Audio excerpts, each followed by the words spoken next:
বন্ধুরা, আজ আমি সবার উন্নতির জন্য জীবনে যত বাধা বিঘ্ন সব পার করে জীবনে উন্নতির পথ খুঁজে বার করেছি।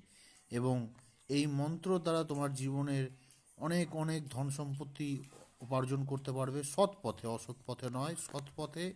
এবং কারো কোনো ক্ষতি না করে, কারোর মনে আঘাত না দিয়ে তুমি যদি এই মন্ত্র উচ্চারণ করে নিজের কর্ম সঠিকভাবে পালন করতে পারো, তবে তোমাকে কেউ ধন সম্পত্তি থেকে আটকাতে পারবে না।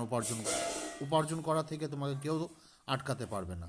এই মন্ত্রটা সঠিকভাবে তুমি উচ্চারণ করবে। ওম হ্রিম শ্রীম ক্রিম শ্রীম কুবেরায় অষ্টলক্ষ্মী মম গৃহ ধনং পুরায় পুরায় নামাহা। সঠিকভাবে উচ্চারণ করবে। লেখাটা সব বুঝতে পারছো সবাই? এবং সবার শরীর ভালো থাকুক, সবাই ভালো থাকো। অনেক